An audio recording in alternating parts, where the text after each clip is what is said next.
Et bonjour à tous. Salut. Aujourd'hui, on va vous parler de Joker Folie à 2. Vous connaissez le principe maintenant, synopsis, no spoil et partie spoiler. Les critiques sont un peu mitigées, donc restez, si vous hésitez encore à aller voir le film. Moi, je sais que pas plus tard qu'hier soir, j'essaie de convaincre encore quelqu'un d'aller le voir qui s'était déchauffé avec les critiques négatives. On va essayer de déblayer tout ça, quitte à arriver un peu plus tard que les autres en termes de critiques. C'est l'occasion d'apporter notre grain de sel. Benjamin, il raconte quoi ce Joker Folie à 2? Alors, du coup, on prend la suite directe du premier Joker de 2019, dans lequel, du coup, le Joker était interné à Arkham. Et donc là, on va suivre son procès pour les crimes qu'il a commis dans le premier film. Et dans Arkham, il va faire la rencontre d'une certaine Lee. Lee Quinzel. On se demande bien qui c'est. Qui c'est Qui Lee Quinzel. Ok, donc c'est parti maintenant pour la partie no spoil. Si vous avez besoin d'être convaincu ou pas d'aller voir le film que vous n'avez pas encore vu, du coup. Benjamin, t'en as pensé quoi, sans spoiler, de ce film?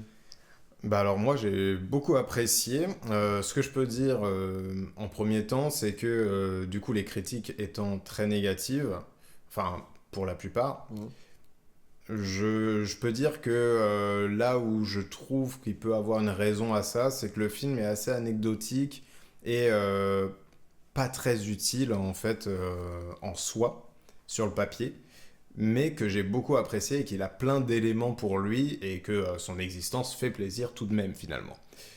Je vais commencer par ça et te demander toi aussi, qu'est-ce que tu as pensé de ce film ? Moi, c'est un film qui m'a fait vachement du bien. Si vous avez suivi nos dernières critiques, notamment sur nos rattrapages de l'été avec Deadpool ou Beetlejuice, vous avez sûrement compris que les Legacy sequels me saoulent un peu, et toute cette notion de faire des suites pour dire « Ah, tu te souviens de ça dans le premier ?» et pas réinventer réellement quelque chose avec une suite, ça me saoule un peu.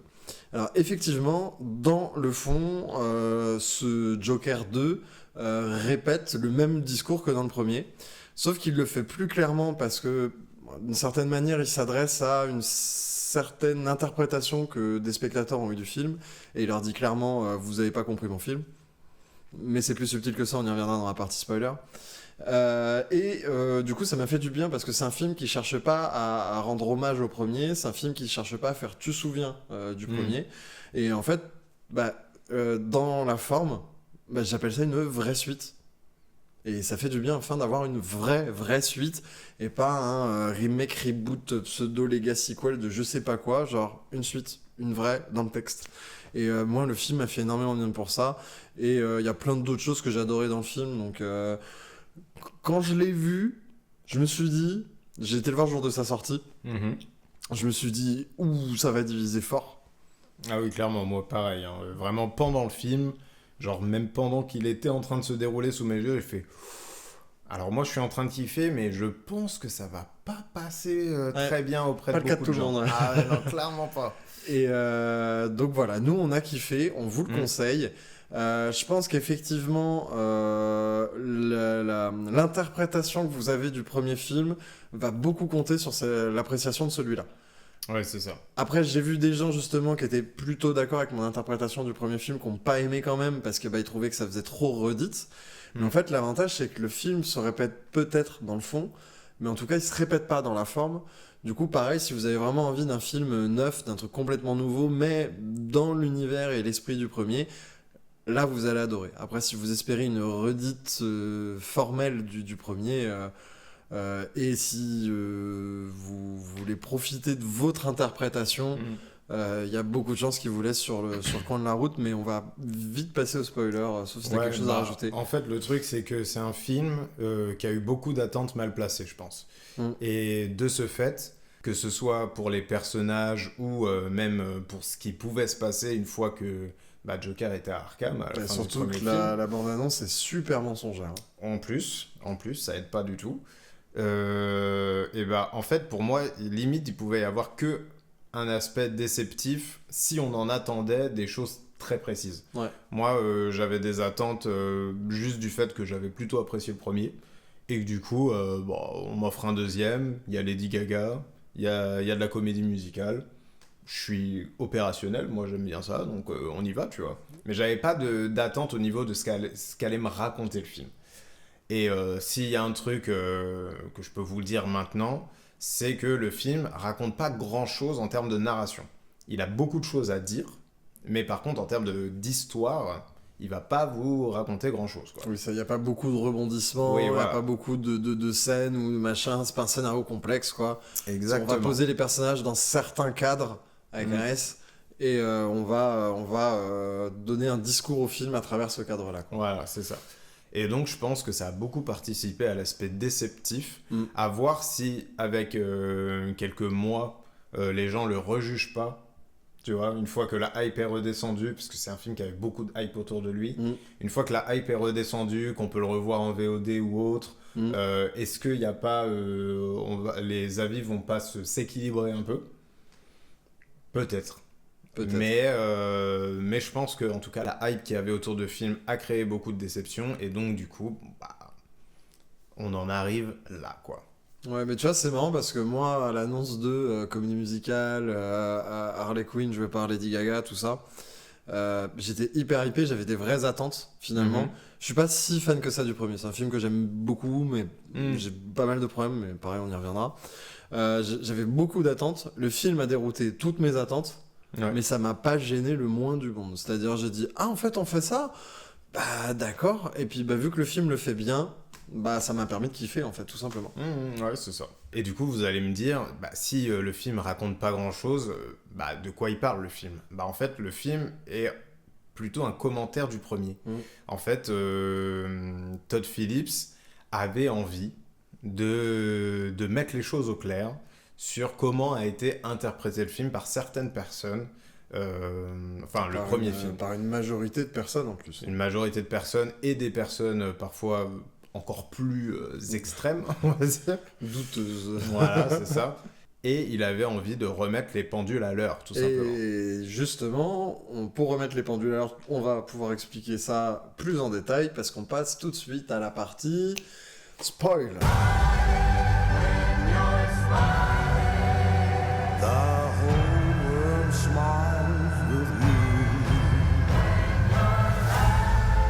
Do anything you want. The sun comes. You're Joker.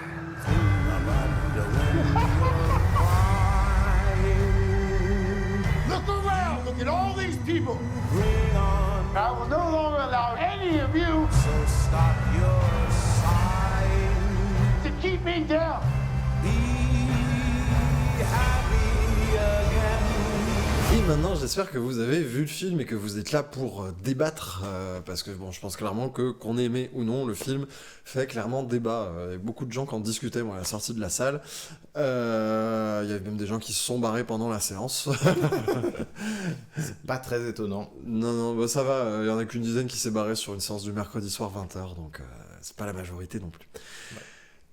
Benjamin, reprends ce que tu disais du coup pour approfondir sur le fait que du coup tu disais que le deuxième film était un commentaire du premier. Ouais, c'est ça. En fait, si on reprend à la base, cette suite n'a pas été voulue directement par Todd Phillips. C'est les studios qui ont dit le premier il a super bien marché, on a fait beaucoup d'oseille, viens on refait de l'oseille. Oh non, je veux pas, je refais pas le film. Mais toi tu refais de l'oseille aussi, regarde. Ah, je refais le film. Je refais le film. C'est bon. Et donc, du coup, qu'est-ce que je vais bien pouvoir raconter dans un film où j'ai déjà tout raconté? Et premier truc, j'approfondis les points sur lesquels j'ai déjà abordé dans le premier. Le côté vraie suite dont je parlais tout à l'heure. Voilà, c'est ça. Donc, on a les mêmes thèmes qui reviennent.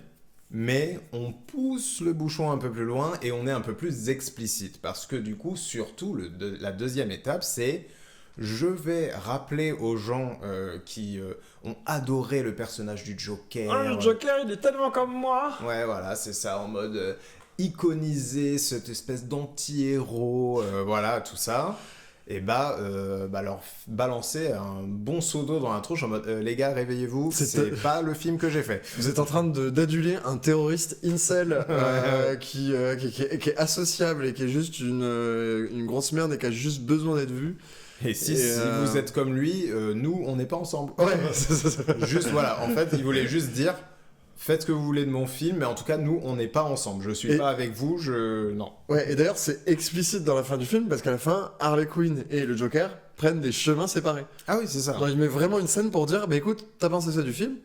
Va donc. Ouais, voilà. Regarde au loin, là, et fonce tout droit.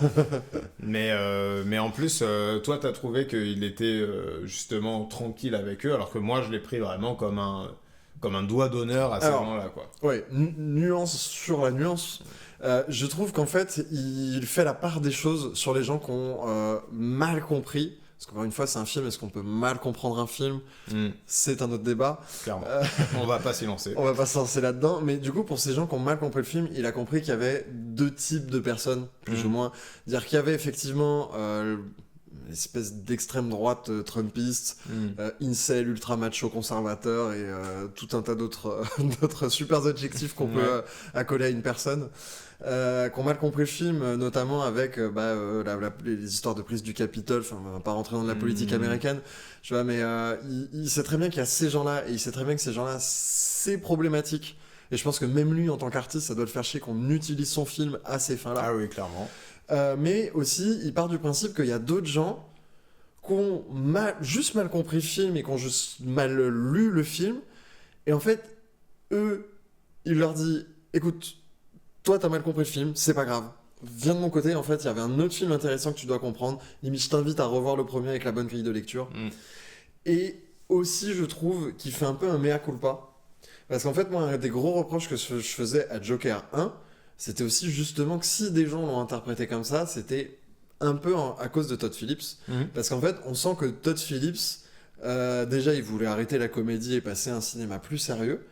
Qu'il arrivait avec un projet, on lui a dit écoute, on quadruple le chèque si c'est une adaptation de Joker, il a dit ok. Il a chopé Joaquin Phoenix sur le projet qui s'est fait habiter par le rôle, et du coup on sentait qu'il était complètement emporté par l'euphorie d'un nouveau premier film pour lui. Et en fait Joaquin Phoenix joue excellemment bien dans le premier film, mais on sent que Todd Phillips était fasciné par ça. Comme dire, waouh, j'ai un vrai acteur, vous avez vu ce qu'il fait. Et on sent vraiment, il y a des scènes du film, notamment toutes les scènes là où il est devant le miroir, où on sent qu'on a laissé la caméra tourner, mais surtout qu'on a laissé ces scènes-là au montage, parce qu'on avait un Todd Phillips fasciné par son acteur. C'est limite, moi j'imagine le monteur faire, bon ça de toute façon on l'enlève, ça sert à rien. Puis Todd Phillips comme ça, disait genre, ah non, allez, il joue bien mon acteur. Hein. et du coup, c'est vrai qu'à admirer son acteur comme ça, à le laisser jouer comme ça, je pense que c'est la principale cause de la mauvaise interprétation du premier film. Bon, je pense que ça l'aurait pas évité, hein, c'est ce qu'on appelle plus ou moins le syndrome Magneto. Il y a le youtubeur Bolshevik qui en parle très bien. C'est aussi un peu ce qui peut arriver avec des personnages comme Tyler Durden de Fight Club, où quand on était ado, on l'a tous vu comme le rebelle ultime avant de se rendre compte que c'était juste un gourou de secte. Donc je pense que ça n'aurait pas évité, mais du coup le fait qu'il se soit laissé emporter par le film, ça a aggravé. Ouais. Et donc là il revient en disant ok, my bad. Du coup là il se laisse pas emporter par l'acting de Joaquin Phoenix.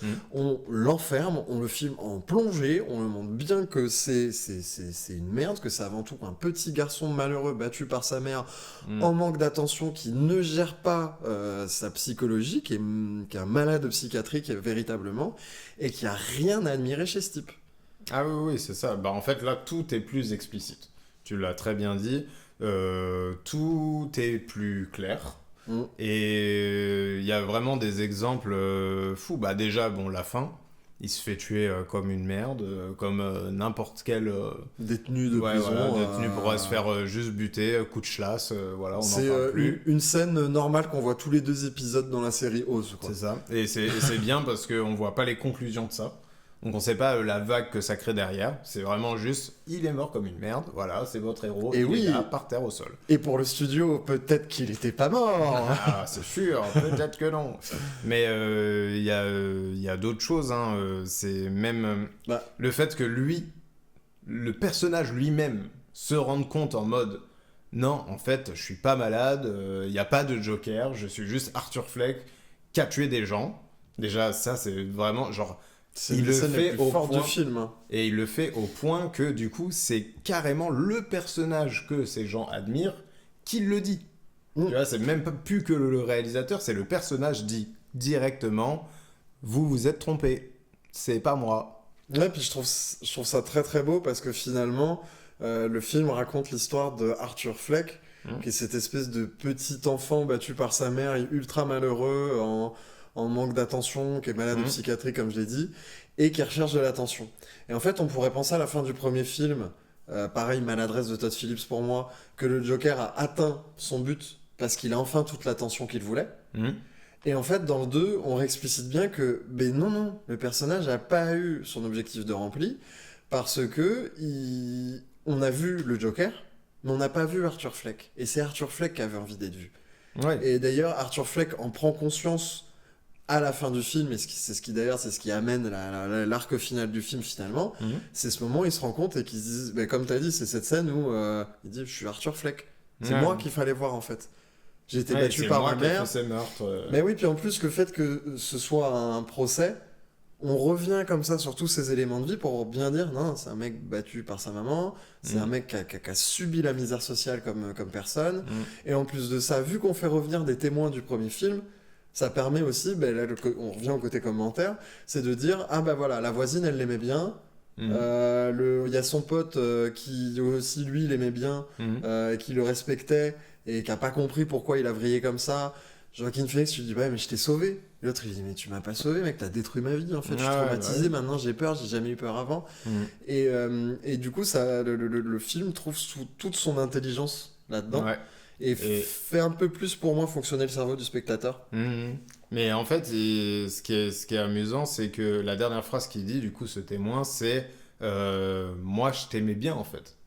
Et c'est ça qui est intéressant, c'est que je trouve que quand on relit les deux films, le premier, en fait, il est quand même entouré de personnes qui l'apprécient. Tu vois, il y a donc son pote, là, il y a sa mère, la voisine. Bon, après, la voisine, on sait pas à quel niveau, tu vois.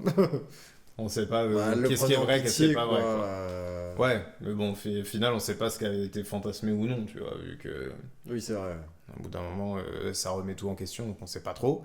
Mais bon, en tout cas, elle le trouvait pas méchant, quoi. Bon, sa mère, c'est juste pour dire, voilà, en tout cas, là, en tant qu'adulte, elle lui faisait pas de mal.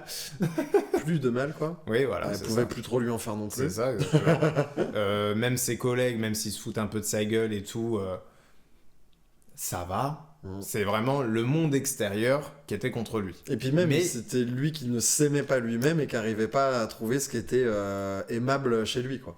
Ah oui, bien sûr. Mais même sans aller jusque-là, il était entouré de personnes qui pouvaient l'apprécier. Et du coup, là, il voulait quand même se faire remarquer par le public, par les gens en général. Et au final, dans Joker 2, une fois qu'il a accédé à ça, il n'est plus entouré. Parce que une fois qu'il a fait tout ça, certes, il y a des gens qui l'adulent, mais il ne les connaît pas.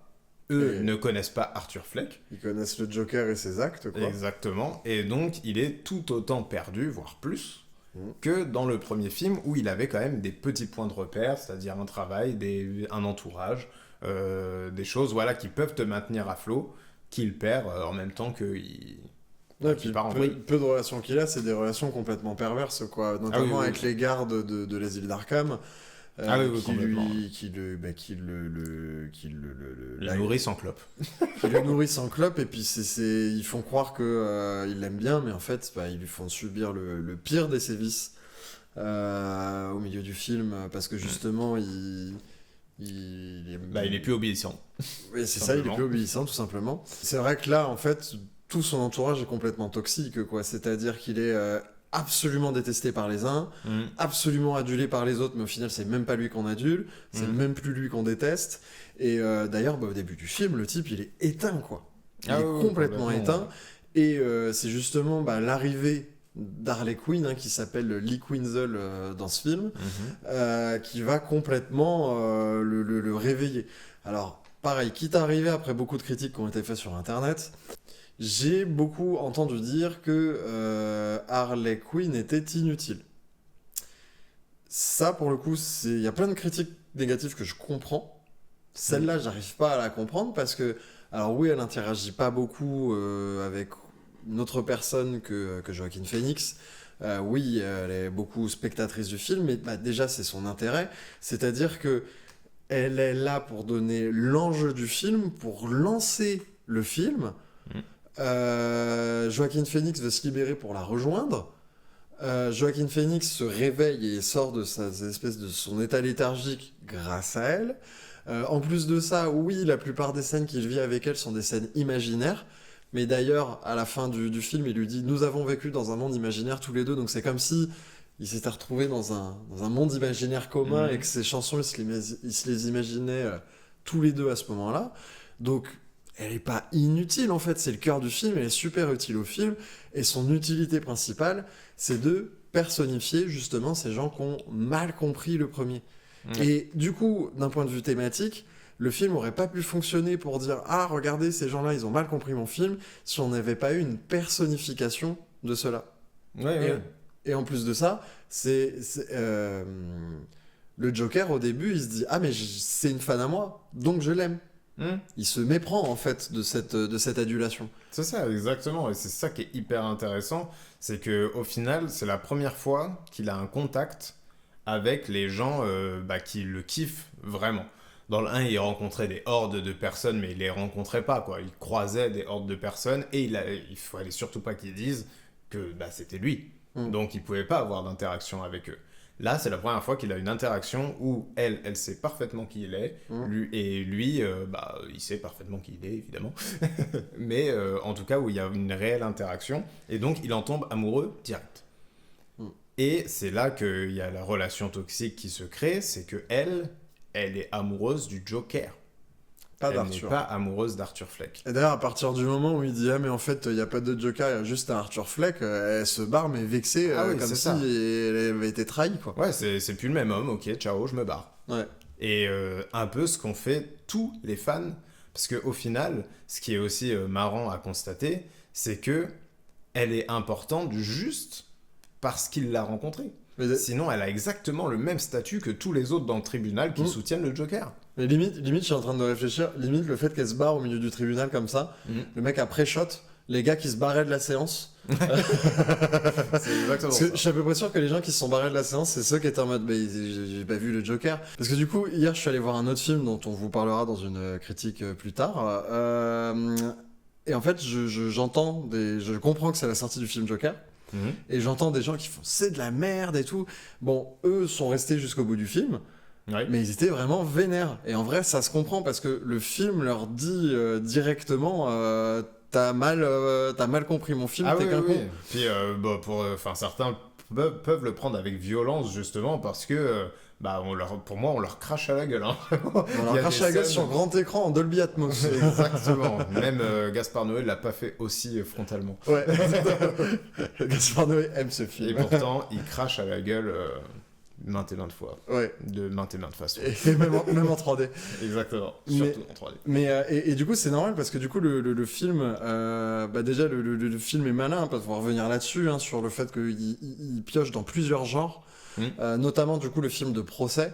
Et en fait, du coup, le film de procès lui permet vraiment d'être frontal. Ouais. Et voilà, comme je l'ai dit, de le dire face caméra au spectateur en Dolby Atmos 8K, de dire tu es un incel extrémiste. Ouais. Et en plus, tu es macho. Et ça permet en plus d'avoir des discours du coup. Vraiment des longues tirades qui sont logiques dans un film de procès, mais du coup là sont vraiment à destination des gens qui regardent le film, quoi.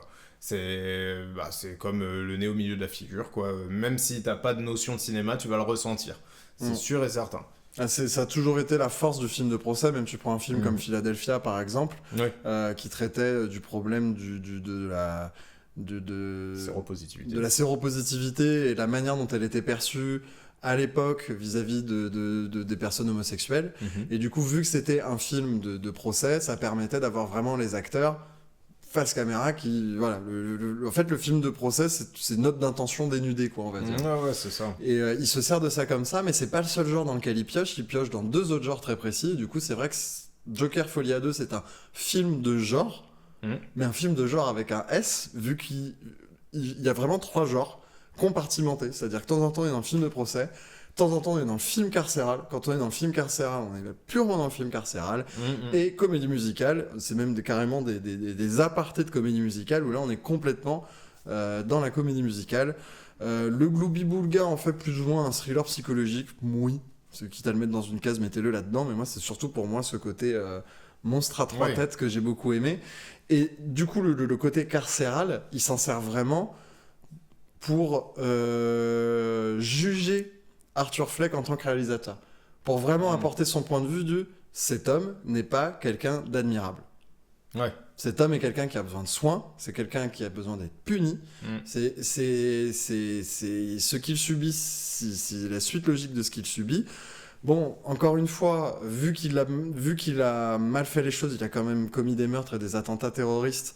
Bah, du coup, la violence sociale qu'il subissait avant, bah, il continue de la subir encore, notamment la scène avec les vigiles. Ouais. Et donc j'aime bien du coup qu'à chaque fois qu'il va se servir d'un genre précis, il s'en sert pour son propos en fait finalement. Ouais, complètement. Et puis surtout, il remontre aussi là que par rapport au premier film, avoir de l'empathie ne veut pas dire admirer quelqu'un. Alors tu peux avoir de l'empathie envers un antagoniste, comprendre comment il en est arrivé là, avoir de la compréhension sans qualifier ses actes de ok quoi. Bah, c'est ce que Bolshevik appelle justement son fameux syndrome Magnéto. Et en fait, c'est un peu ce syndrome de dire « Ah, mais je suis tellement d'accord avec le méchant. » Ouais. Et en fait, je trouve que c'était d'autant plus important de le faire dans un film adapté d'un comic book, parce que le syndrome Magnéto, si Bolshevik lui a donné ce ton-là, c'est parce que c'est un problème qu'on retrouve énormément depuis les adaptations de comics. Comme par exemple, ah mais en vrai Thanos qui veut tuer la moitié de l'univers, en vrai il a un peu raison.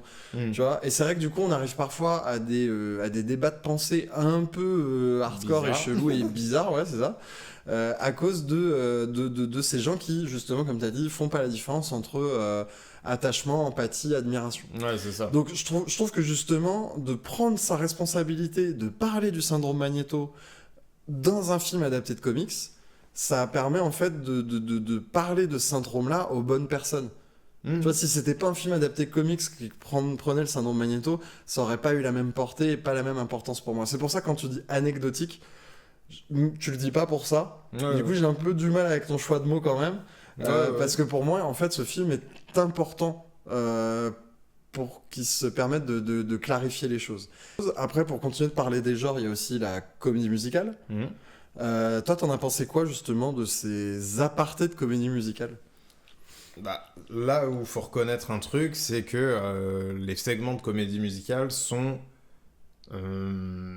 justement des segments. C'est-à-dire qu'ils sont posés à l'intérieur du film. Comme des chansons qui viennent et qui s'en vont et qui n'ont pas de grand impact sur ce qui est en train de se passer. Ouais, nous vous proposons un petit interlude musical. Exactement, voilà, c'est vraiment ça. Ce qui n'empêche que j'ai aimé ces séquences, que dans les séquences elles-mêmes, il se passe des choses, mais que oui, pour les raccorder au train, bon, on s'en fout un peu, quoi, de comment on le raccorde au train. Mais en soi, la scène est bien. Parce qu'au final, ça permet de développer la relation Harley Quinn-Joker. En plus, il fait bien à la fin de préciser que ce monde-là, visiblement, ils l'ont vécu à deux. Comme ça prouve que ça a existé dans la tête des personnages mutuellement. Ça prouve qu'ils sont tarés, quoi. C'est ça. En fait, mais je trouve aussi que ça permet surtout à Todd Phillips de s'éclater. On sent vraiment que c'est un film fait à 8 mains. D'un côté, il y a Scott Silver, le scénariste, Joaquin Phoenix qui avait envie de reprendre son rôle. On a qui pour faire Harley Quinn ? Bah tiens, Lady Gaga, elle va chanter. Et du coup, tout le monde s'éclate un peu. D'ailleurs, Lady Gaga a sorti un excellent album tiré des chansons du film, sauf que là, elle réinterprète tout et c'est vraiment orchestré pour être un album de Lady Gaga qui est super chouette. Je vous invite à aller l'écouter sur toutes les plateformes.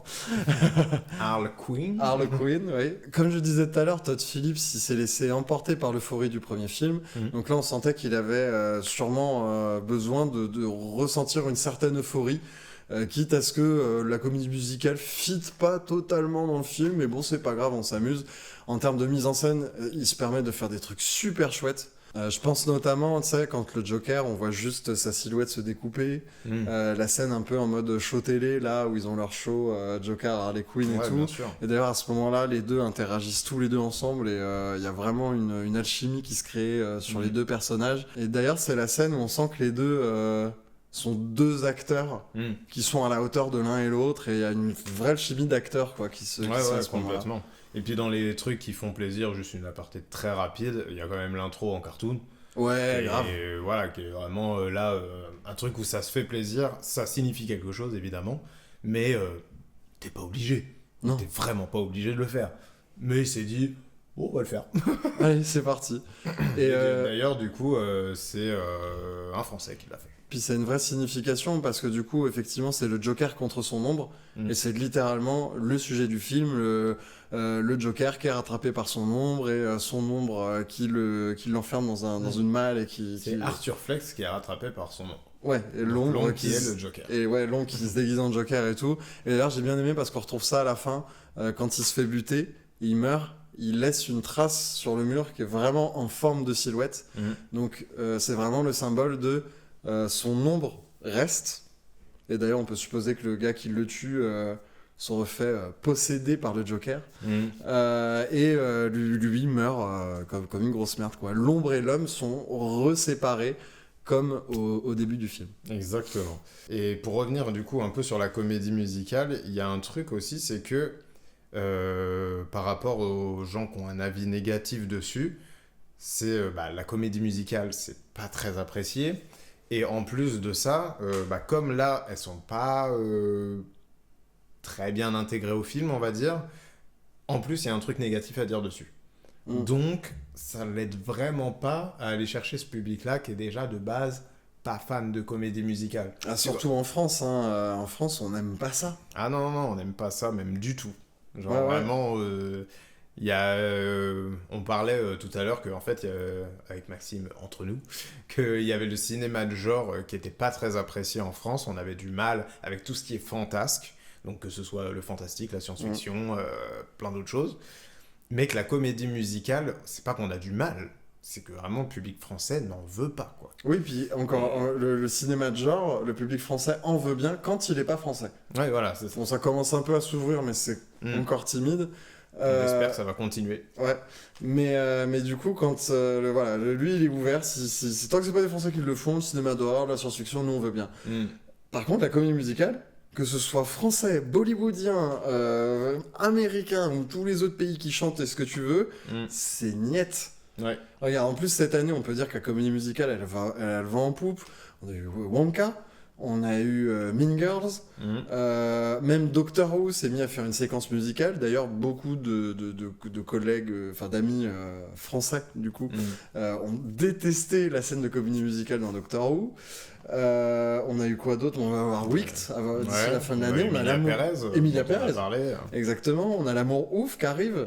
La comédie musicale, là, ça y va. Et pourtant, on a toujours des distributeurs qui mettent pas de chansons dans leur bande-annonce pour s'assurer que le public français va quand même venir.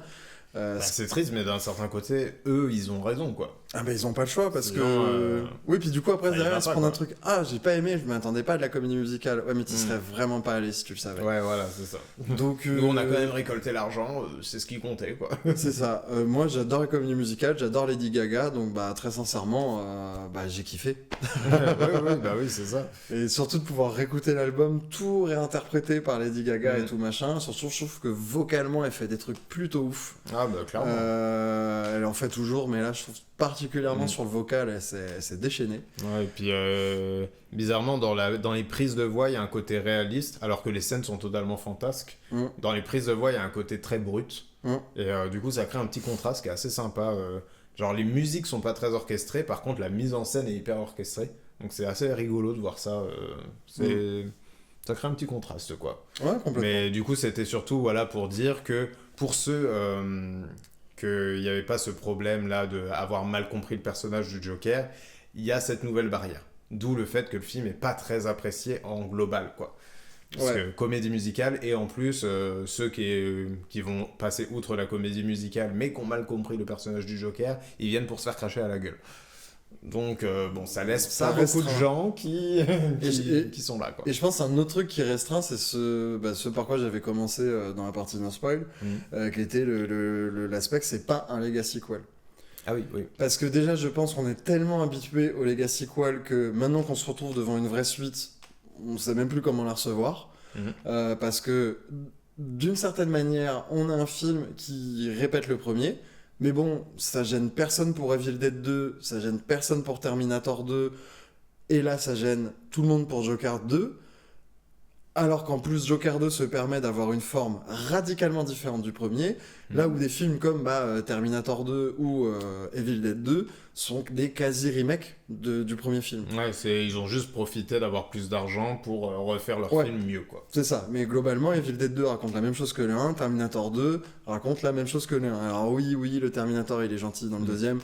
Ah, Evil Dead, c'est vraiment le bon exemple parce que Oui, c'est le même Sam film. Raimi s'en est pas caché, c'est le même film avec plus d'humour. Ouais. Fin. Et plus d'argent. Et plus d'argent. Et ça en Alors- fait un super film. Alors que là, on a un film qui se permet de prendre des formes radicalement différentes, et non, on vient quand même râler sur le fait que le film refait la même chose que le premier. Franchement, ça c'est pareil, j'ai du mal à comprendre, parce que, bah oui, encore une fois, à l'époque où on faisait pas de Legacy sequel, bon, le Legacy sequel n'a pas été inventé avec Jurassic World et Star Wars 7, c'est juste ça l'a ultra popularisé, mais à l'époque où on n'en faisait pas et on cherchait à faire des vraies suites, bah c'était ça en fait qu'on attendait d'une vraie suite. Et moi j'ai retrouvé... à la limite, c'est peut-être ça mon doudou nostalgique de ça, c'est que j'ai retrouvé ce que c'était qu'une vraie suite, quoi. C'est-à-dire un film qui approfondit les thématiques du premier, tout en étant assez différent dans la forme, mais en retrouvant quand même quelques petits ingrédients qui ont fait le succès du premier. Et là, donc, C'est là, Alien 2. ouais, ouais, de ouf. Et encore, Alien 2 parle sur des thématiques quand même plutôt très différentes. Mais Ouais, oui, ouais. globalement, on est dans cette idée-là. Mais on reprend du premier pour aller ailleurs avec le deuxième. Voilà, c'est ça. Mais là, on reprend quand même des bons ingrédients, hein. On a Joaquin Phoenix qui joue bien et qui nous profite de son acting. On a Todd Phillips qui fait des trucs de ouf avec sa caméra.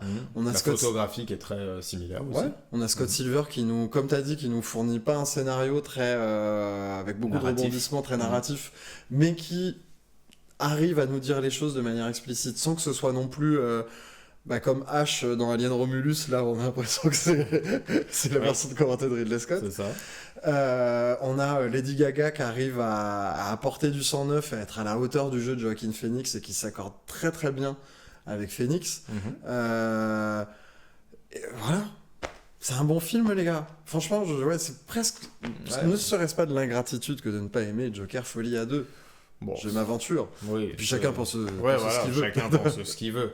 Après, oui, il y a des arguments un peu moins forts que d'autres. Voilà, c'est ça. Et sûrement que dans nos arguments, il y a des trucs moins forts que d'autres aussi. Ouais, puis ce qui est très drôle, c'est que moi, il y a des critiques que j'ai entendues où j'étais en mode... Alors, c'est exactement ce que je pense du film, mais en bien. C'est-à-dire qu'ils utilisaient les mêmes arguments que moi, sauf qu'ils disaient pour dire que c'était pas bien, alors que moi j'ai dit oui, mais du coup c'est bien. C'est ça. Donc parfois, écoutez, c'est vraiment dû à l'appréciation, mais en tout cas, nous, on voulait aussi vous dire, laissez-lui sa chance. Bon, bah, je pense qu'on a fini avec ce film. Ouais, je pense que abonnez-vous si la vidéo vous a plu. Si vous voulez qu'on critique d'autres films, n'hésitez pas à nous les demander. On est ouvert aux suggestions, surtout qu'il y a des fois il y a des films qu'on regarde et qu'on décide de pas critiquer. Et si on a la suggestion, on le fait en séance de rattrapage. Donc n'hésitez pas. N'hésitez pas à nous dire ce que vous avez pensé de Joker, bien sûr, parce qu'on a vraiment envie de débattre. Ouais, bah oui. Je pense que c'est ce qu'on s'est dit tous les deux en sortant de la salle, avant même de se parler. C'est bon, pas forcément parce qu'on se connaît, mais on s'est dit chouette, il va y avoir de quoi dire sur ce film. C'est ça, on va pas le faire en rattrapage, on le fait en critique full. Je sais pas combien de temps dure la vidéo, mais je pense qu'il y a son temps. Elle dure son temps. On a pu ajouter un peu notre sel au débat. Donc abonnez-vous, lâchez un like, partagez la vidéo pour débattre avec vos amis. Absolument. Envoyez la vidéo à vos amis qui n'ont pas aimé, Voilà. Joker. Comme ça donne des arguments. Pensez aussi qu'on est sur d'autres réseaux. On est sur Instagram, on est aussi sur TikTok où on fait du contenu exclusif et on est aussi sur Thread. Exactement. Il est temps de conclure. Absolument. Alors, on vous donne rendez-vous pour d'autres critiques et d'autres contenus sur Crit My Cult. Mais en tout cas, sachez que tout ce qu'on a dit dans cette vidéo, ce n'était que notre avis. Faites-vous le vôtre. Ciao! Bye.